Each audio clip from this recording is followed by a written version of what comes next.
You can study in the morning, you can study at night. You can study outside by a campfire light. You can study with the Rabbi. Hi, this is David Paskin, your Worldwide Reb.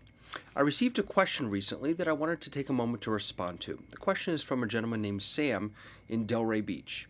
He says, I'm considering giving my body, when I die of course, to medcure.org. Is that okay with you, the Jewish religion? I spoke at length with another rabbi when I was considering cremation, since it is so much less expensive than the traditional Jewish burial and is less of an environmental impact, although he pointed out that the burning creates some carbon. He also said that it was against the Jewish religion. What are your thoughts?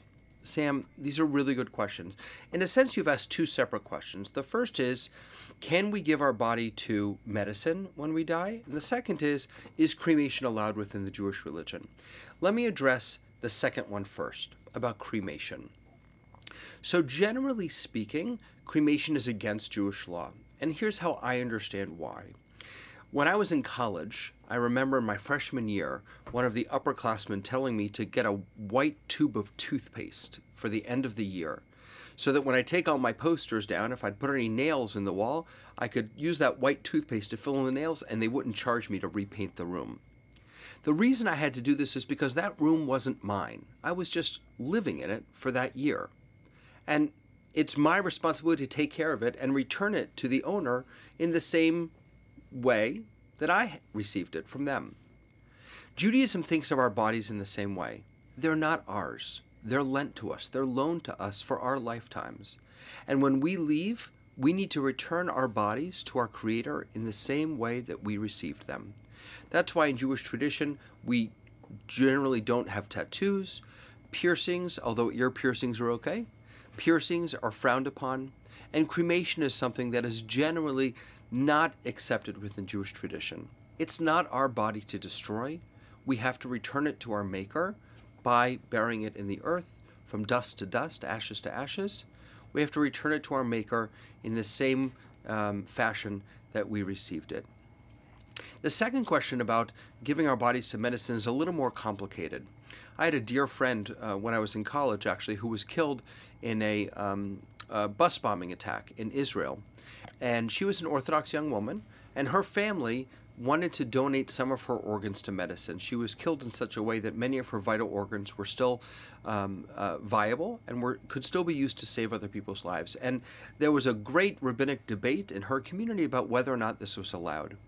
Generally speaking, the fundamental principle is, if you're going to donate something, a part of your body, that is going to immediately and directly save another person's life, then it's acceptable.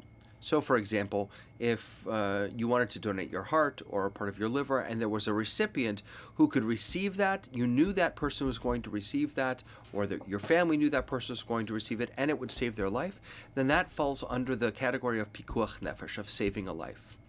But very often, that's not the way it works. Very often, we donate our organs either for medical research or to just be put in banks, and we don't know that there will be a direct recipient. We aren't necessarily immediately saving or directly saving a life. In those cases, it's very complicated and it's very difficult to, according to halakha, according to Jewish law, for us to donate our organs and our bodies.